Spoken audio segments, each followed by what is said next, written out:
In this video, we're going to talk about Sailing La Vagabonde's gamble on Greta Thunberg. Greta Thunberg is a lightning rod whose views probably don't match that of La Vagabonde's audience, but she has quickly become the most famous sailor in the world, and the most famous cruising sailors in the world, can they cash in on her large following? Subscribe to Slowboat Sailing, where you'll hear the news about the most interesting sailors in the world. Hit the bell notification icon so you don't miss our next video. So I'll say right off that I support Greta Thunberg's moves to take slow means of transportation such as buses, trains, and sailboats. I think sailing and long-distance sailing is a pastime more people should enjoy. Unfortunately, I'm not sure that I support her reasons for doing so, but who am I to say why someone should do one thing or another?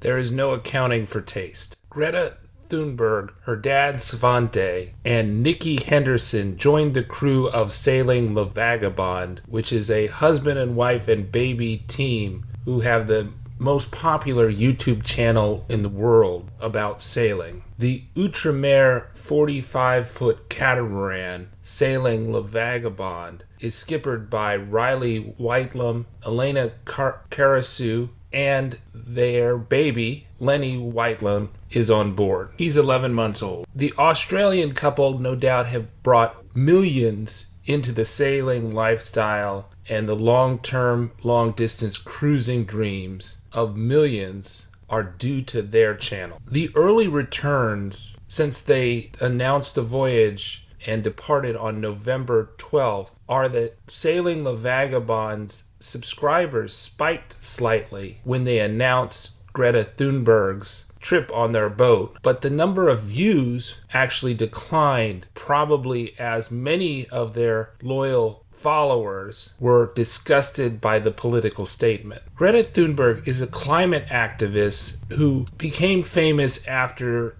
starting a school strike, which over 10 million students have participated in. The strike is to create awareness for climate change, and Greta is unique not just because she's the daughter of a famous opera singer, but because she suffered from depression while her body was still forming, and she starved herself such that she stunted her growth while she was going through puberty, according to the New York Times, and that accounts for her childlike appearance despite her 16-year-old age. The Asperger's sufferer has started eating. She's a confirmed vegan because eating meat supposedly adds too much to greenhouse gases and climate change. And she's even convinced the Sailing La Vagabonde crew to go vegan, despite their many, many videos about Riley spearfishing. So the question is, will the increased publicity from Greta Thunberg, who, for instance, whose social media profile on Facebook is 10 to 20 times larger than that of Sailing La Vagabonde, will Greta Thunberg bring in enough people that can be interested in La Vagabonde's sailing lifestyle channel that it offsets the anger that they get from their largely male and older audience? That is, males older than 35. Indeed, my audience is males over 35 is 80%. And I've heard reports from other sailing channels that they have similar audiences. That, I believe, is not Greta Thunberg's audience. And the question is, will the people from Greta Thunberg's audience who are interested in her sailing across the Atlantic, will that expand Sailing La Vagabonde's channel? The other issue that I think is even bigger than the gamble on incompatible audiences boosting Sailing La Vagabonde is the gamble on the boat. That they really violated one of the core principles of long-distance sailboat cruisers. That sailing yachtsmen and women do not go out in all weather. They do not go on a deadline. They do not cruise on a deadline. They do not care about the deadlines of men. They care about the strength of nature, and they respect nature. they respect the ocean, and they showed very little respect for the ocean in the timing of this trip. And they have been punished throughout the trip with gale force or stronger winds, seas up to 6 meters, according to their social media posts, by going on a deadline. Greta Thunberg wanted to go to the COP25 conference, which was originally scheduled for Chile, but because of protests in Chile, this climate change conference was moved to Madrid and has already started on Monday, December 2nd, 2019. Sailing La Vagabonde is reportedly going to arrive on Tuesday, December 3rd, 2019 in Lisbon, so that Greta can get to her trip. But they're doing something that other cruisers don't do. They don't use the boat as a means to get from point A to point B on a deadline. Instead, most yachtsmen, most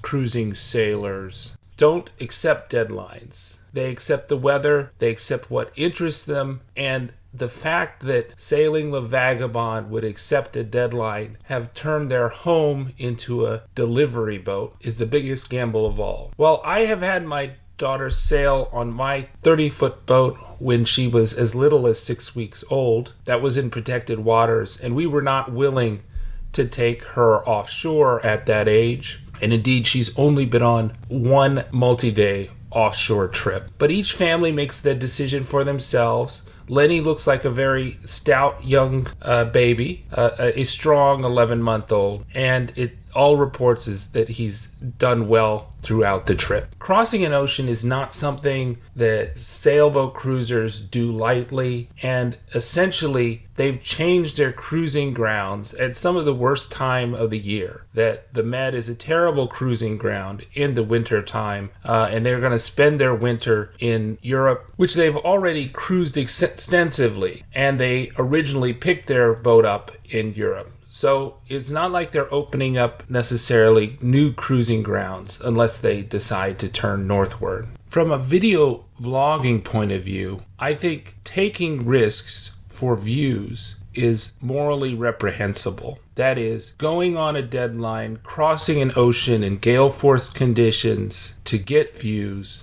is the wrong way to approach YouTube or any other social media platform. And that was not how Sailing La Vagabonde built their 1.2 million subscribers before they brought Greta Thunberg on board. And if they chase after views by taking risks, they'll not only lose their following, they will lose their boat. I guess the other issue is that sailboat deliveries, sailboat crossings typically do not happen without air travel. So Greta Thunberg's beef with air travel is it creates too many carbon emissions. But even on the Sailing La Vagabonde trip, Nikki Henderson, the racing skipper who is helping out Riley with the watchkeeping and the sailing on the ocean crossing, she had to fly from England to Virginia, USA, thus adding carbon emissions that she otherwise would not have done that Greta was trying to save. But that's not unusual. Typically, most crews on offshore yachts will fly in, and they'll also fly out. And that has happened with almost every offshore trip that I have done, that I've had crew flying in, crew flying out, and there's no net benefit to the climate or greenhouse gases, maybe even a net worse because the trip was made. And so I don't sail for the climate. I sail because I think it's a great adventure. It's an experience of a lifetime. And that's why I thought La Vagabonde sailed too. I'm Linus Wilson. We're sailing around the world part-time in the slow boat from our home port to New Orleans, all the way, third of the way around the world to New Caledonia and beyond. And we're doing it part-time. I hope Greta and Sailing La Vagabonde will encourage more people to do the same.